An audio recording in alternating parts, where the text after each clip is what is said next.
Pacha Sánchez es diputado por el Frente Amplio, es decir, que integra la Cámara donde ayer comenzó a votarse el proyecto de ley de presupuesto.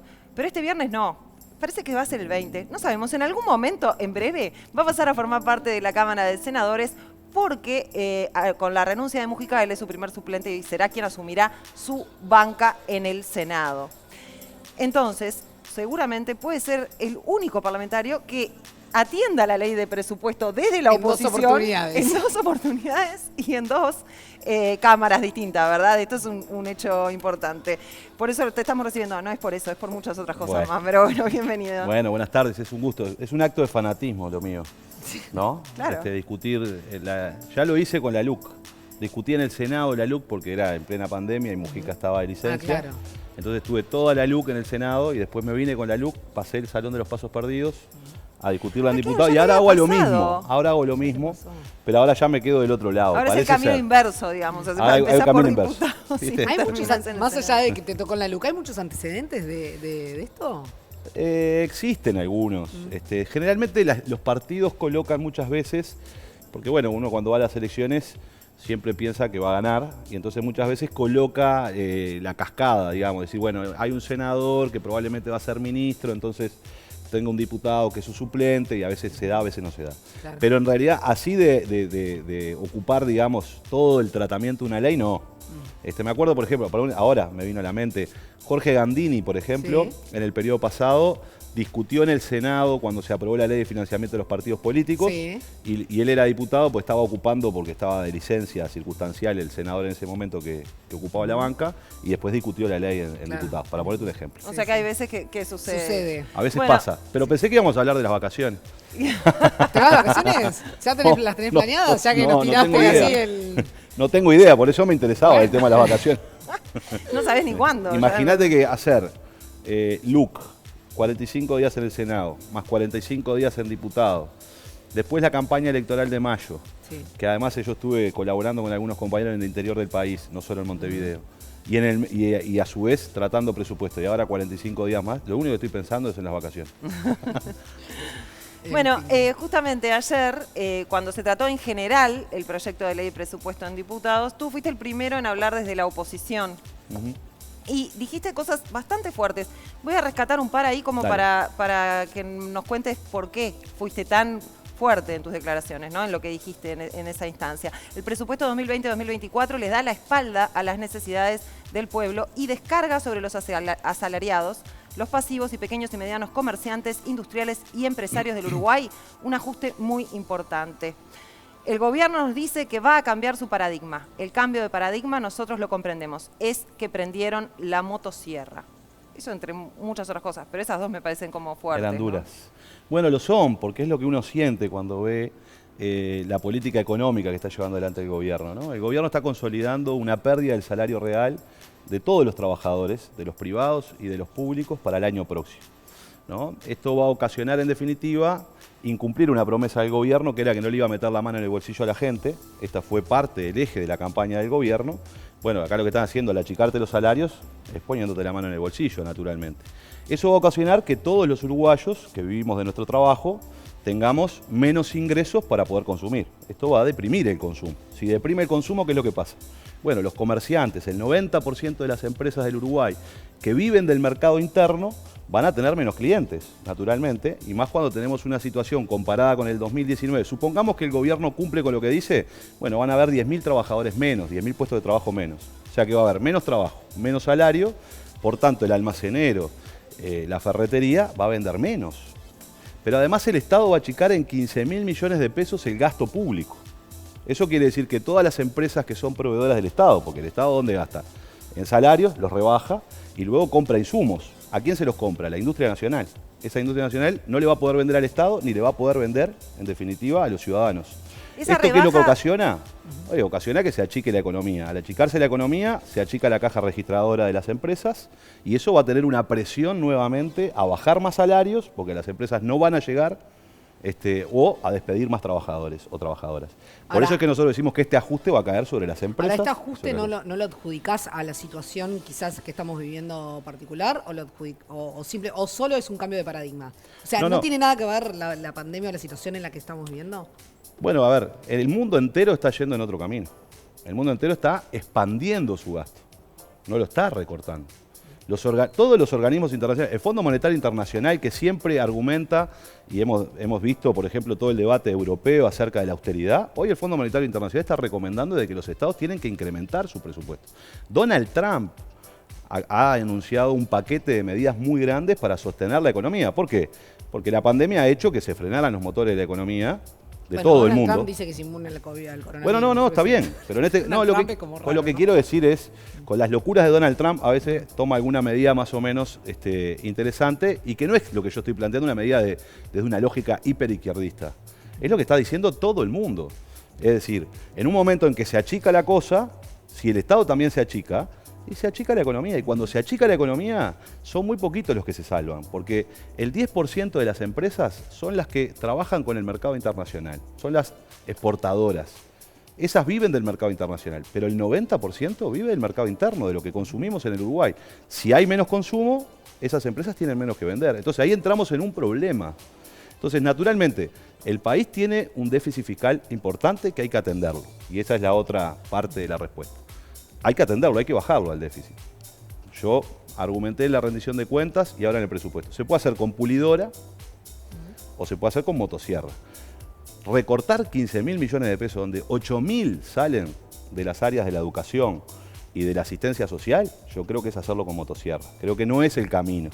Habría que ver cómo se mira el gasto público, cómo se generan economías en el gasto público, pero no en aquellas áreas tan sensibles que lo que van a impactar sobre los que menos tienen. Según ¿verdad? el oficialismo, según el gobierno, eso no es así. O sea, eso que tú estás argumentando no es así. O sea, ellos dicen que no, más allá de los números, digamos, ellos dicen que no se va a cortar en las áreas de educación y sociales. No. Bueno, en realidad no es según el gobierno, porque Robert Silva integra el gobierno, en definitiva, y es el director de la ANEP.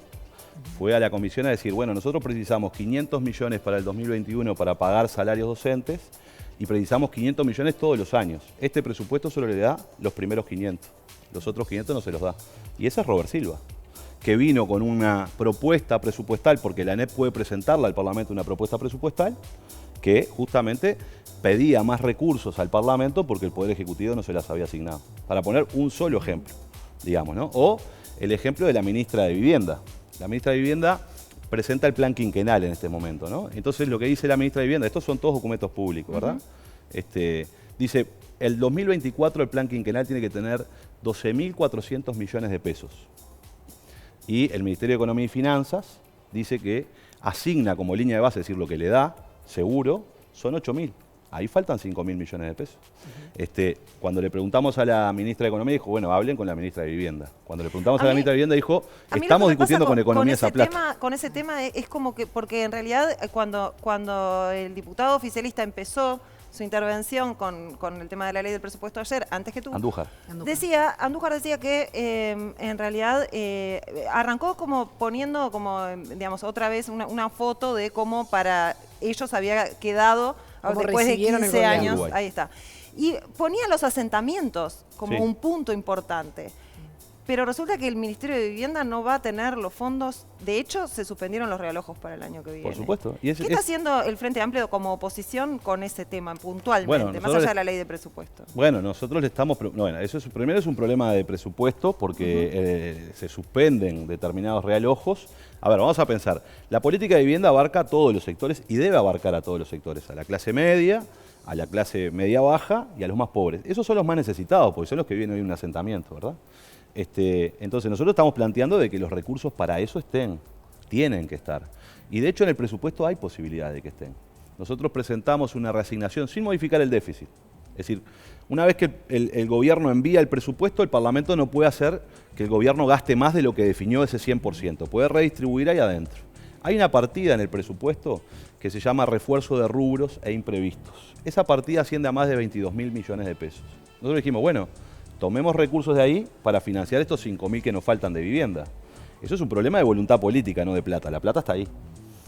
Bueno, veremos ahora si en el transcurso de la discusión se logra esta propuesta. En comisión perdimos, no fue aceptada.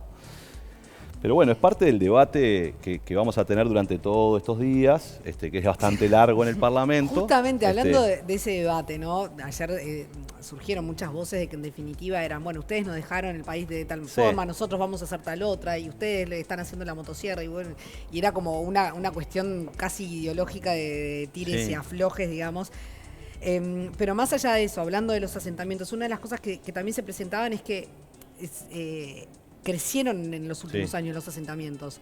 ¿Por qué el Frente Amplio no fue capaz, teniendo una política, o sea, que justamente lo que hacía era expresar la necesidad de realojar y de tratar de solucionar ese problema? ¿Por qué no lo pudo solucionar? Sí, yo creo que ahí faltaron... Fueron 15 años, ¿no? También. Sí. Se mejoraron muchas cosas de la política de vivienda. El incremento presupuestal para vivienda en el periodo del Frente Amplio fue del 100%, es decir, se empezó a hacer el doble de viviendas de las que se hacía en el Uruguay. Pero no dieron para contener el enorme déficit habitacional que existe en el país. Y además es cierto que los asentamientos muchas veces, generalmente nosotros catalogamos los asentamientos, yo provengo de un barrio que es el barrio donde hay muchos asentamientos, mi madre sigue viviendo en la Gruta de Lourdes, yo me crié en la Gruta de Lourdes desde los 8 años, está rodeada de asentamientos.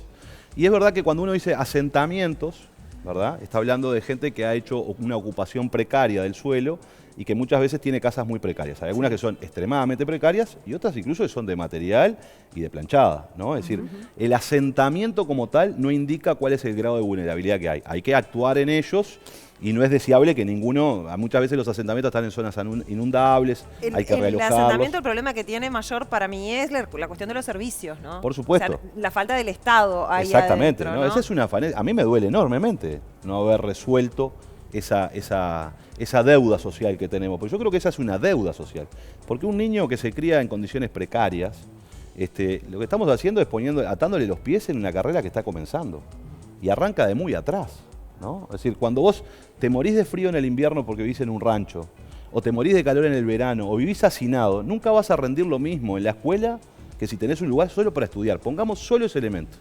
sentarte a estudiar en tu casa para poder rendir en la escuela o en el liceo. Si vivís en una pieza de 4x4 y somos 3 hermanos, más nuestros padres, no lo podés hacer. Entonces ahí ya hay una vulneración enorme de esos chiquilines que no tienen nada que ver, porque son niños y debería apostarse fuertemente ahí. Hay un estudio de un premio Nobel de Economía que dice que por cada dólar que se invierte en la primera infancia, ¿no?, la sociedad a lo largo de esa vida recupera con creces más de 7 veces lo que invirtió allí. Entonces, bueno, esa es otra deuda del Frente Amplio, ¿no? Por supuesto que es una de las deudas. Y algo que no funcionó, porque que la pobreza siga teniendo cara de niño y niña y de mujer, y que además haya un núcleo duro de pobreza contra el que no se pudo... Es muy duro de combatir. Es muy duro de combatir. Yo creo que es uno de los dolores. Pero mira, en el 2005, 75% de los niños menores de 5 años vivían en un hogar pobre. 75%, o sea... Bueno, veníamos de una de las peores crisis del No, está bien. Pero es parte de los problemas. Quizás los jóvenes que nos están mirando que hoy es feriado no vivieron esa época o eran muy chicos y no la recuerdan. Claro, entonces, totalmente. La crisis fue una crisis muy impactante, ¿no? 75%. Hoy 25% de los niños. Hay una reducción sustantiva, pero ese 25% sigue doliendo igual, ¿no? Y entonces yo creo que ahí están parte de los problemas que tiene el país. No es solo el Frente Amplio, el Partido Nacional que está en el gobierno, lo tiene el país.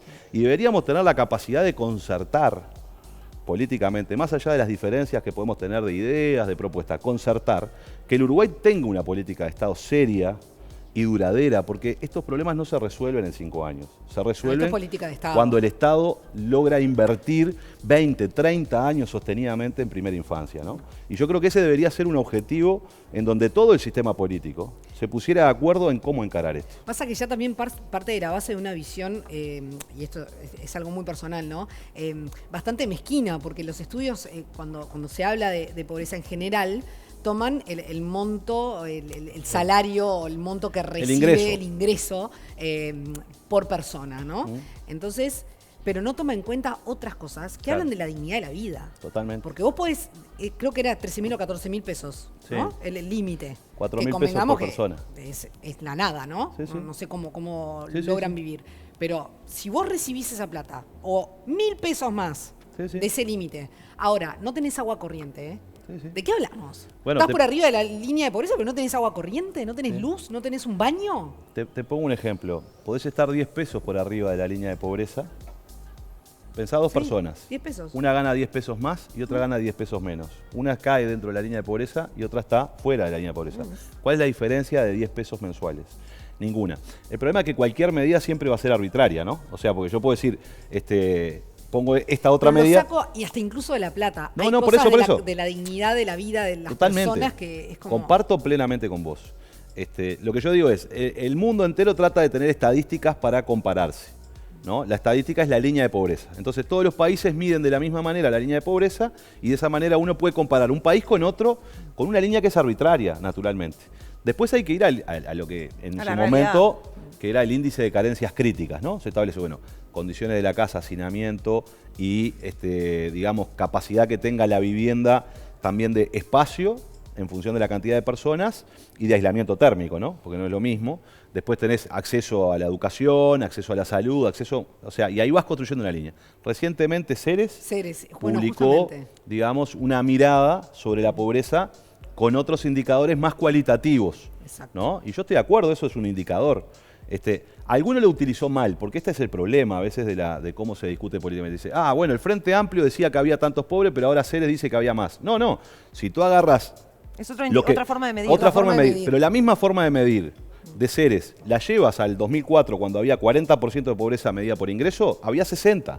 Entonces, la discusión es que no nos peleemos por la medida, es que nos pongamos de acuerdo como sociedad cuánta desigualdad estamos dispuestos a tolerar. Claro, porque este es el debate. Yo vuelvo al tema de los 15 años, ¿no?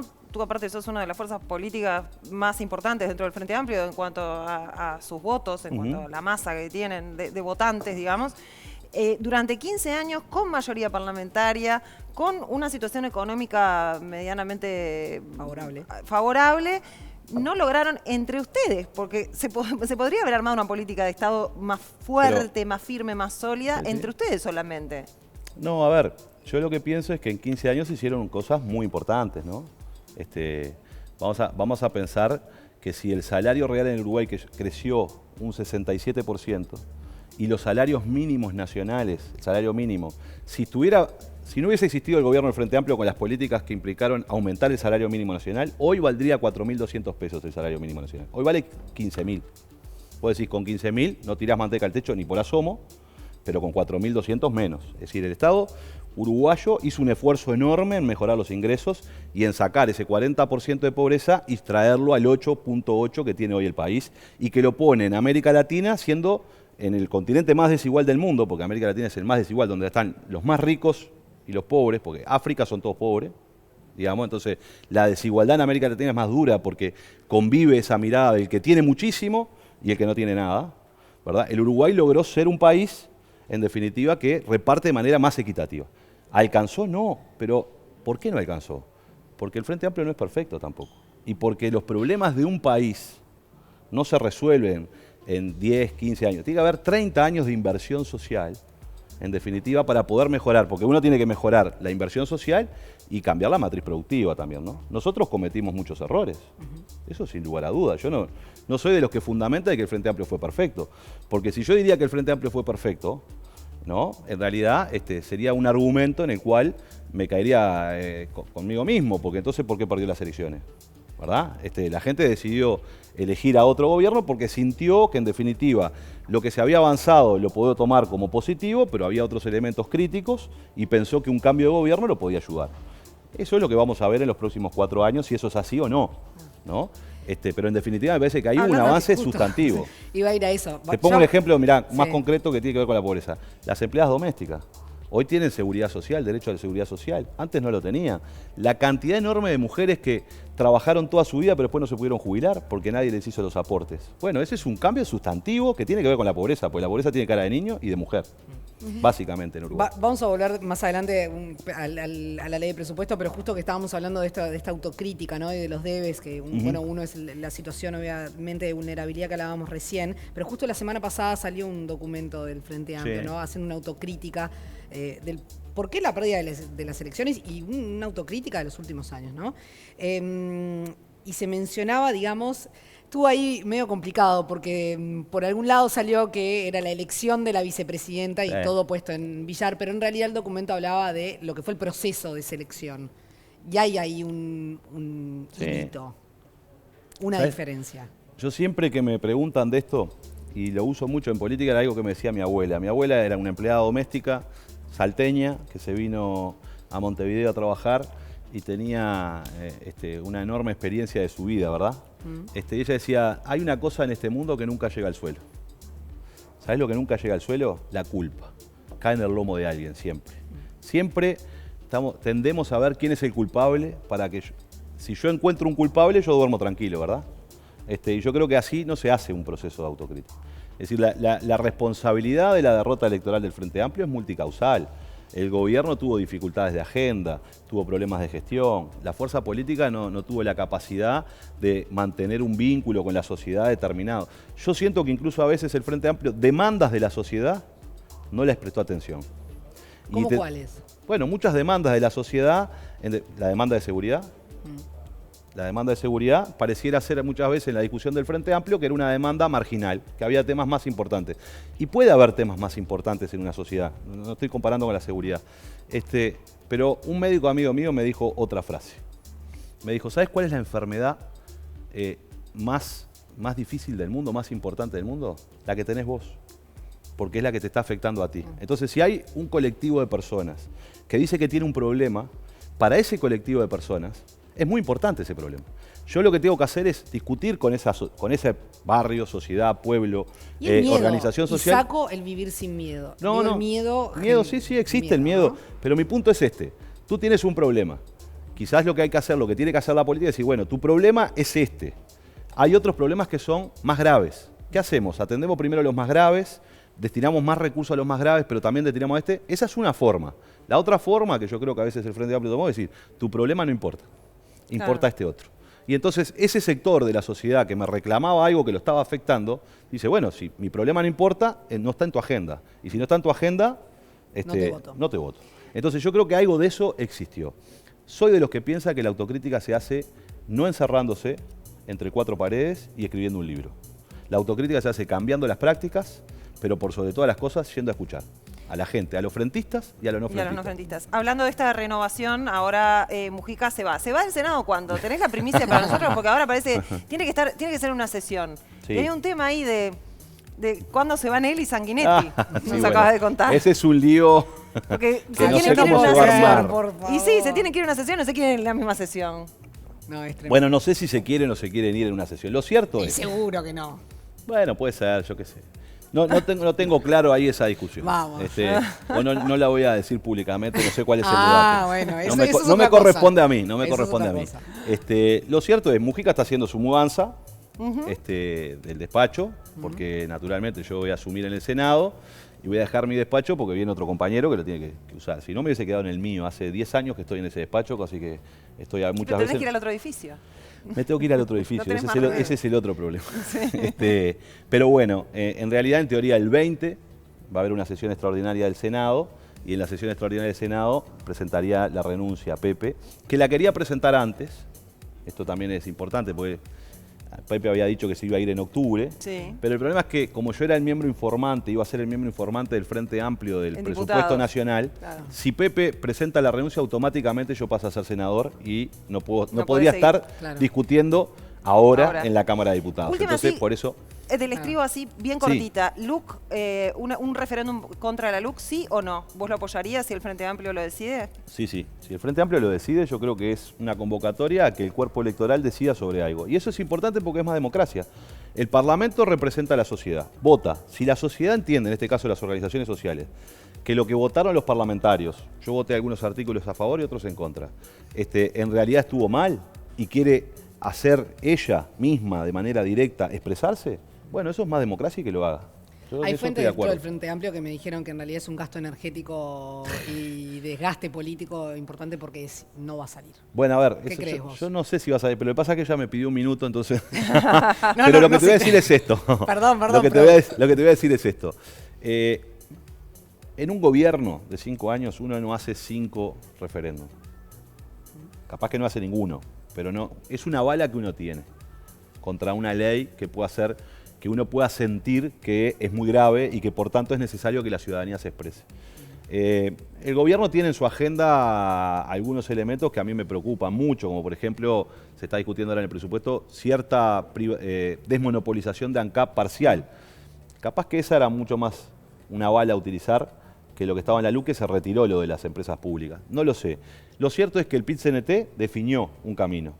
Yo tengo claro de qué lado de la mecha quiero estar, ¿no? Y del lado de la mecha es del lado de las organizaciones sociales. Y que la gente vote a favor o en contra. Bien. Alejandro Pacha Sánchez, gracias por estos minutos en Vespertinas. No, muchas gracias a ustedes por sacarme un rato del Parlamento. Volvés ahora, ¿no? Sí, vuelvo. Muchas gracias.